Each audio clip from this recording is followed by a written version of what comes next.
So in that book, it was written by an Arab, and this Arab gentleman was trying to arm the Indian Muslims, who were at that time at the receiving end of a Christian assault in India. You see, India was in the hands of the Muslims. They were ruling it. They ruled it almost 1,000 years. And the British came with the superior gun power, and they snatched power, dominion, rule out of our hands. And they felt, and they thought rightly, that if at any time anybody would give them trouble, it will be the Muslims, because they had tasted power, tasted dominion, tasted rule, and once you have tasted it, you aspire to get it once more back again. So he said, if we can convert these people, if we can make them to turn the other cheek, we can rule India for 1,000 years. So they started pouring in the missionaries, like frogs in the rainy season, into India. And they started mastering our language and wanting to debate with the Muslims. At first, the Muslims were reluctant. These are our rulers now. They have conquered us. And if we debate with them, they might put us in jail, Robben Island, something like that. So he says, man, leave it out. But now, since they started learning our language and challenging us in our mother tongue, the Muslims were forced to accept the challenge. And Maulana Abdul Aziz of Delhi, this is I'm reading in the book, which made everything interesting to me, which brought me here.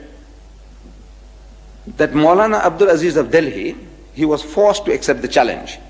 It was a certain reverend founder who was the head of that movement, missionary movement. And according to the appointed time and date, the debate started. The reverend started the debate with requesting the Maulana. Maulana means our Shaykh or Imam in our language, you see, in the language of the Indian Muslim. He said, Maulana Sahib, telling him in Urdu, sir, respected Maulana, get started. Start the ball rolling. So the Maulana said, you see, look, you are our elder brother. In other words, Christianity precedes Islam by 600 years. So you are 600 years senior to us. So as such, you have the first preference. Number two, he said, look, you are our guest.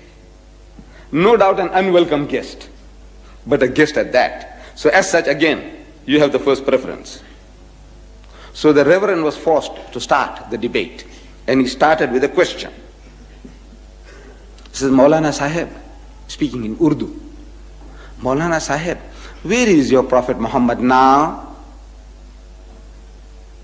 So the Maulana, after a pause, he replied that he is in Jannatul Firdaus, in heaven, blessed heaven with God Almighty.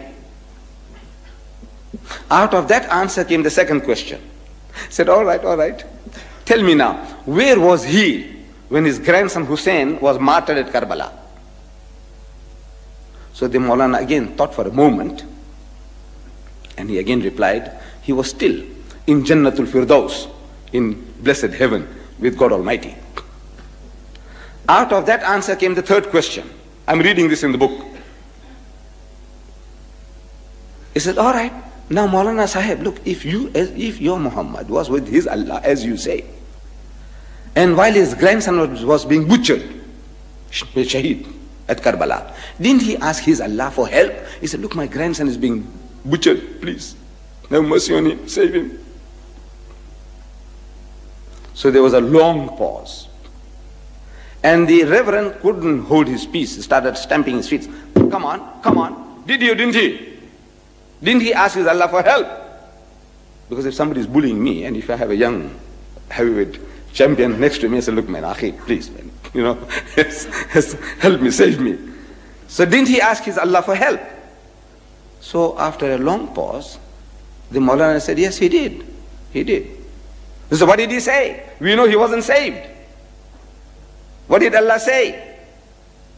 And there was an inordinate pause, undue pause. So the Reverend again started stamping. Come on. What did he say? So the Maulana said, Allah cried. He cried. He said, what? Allah cried?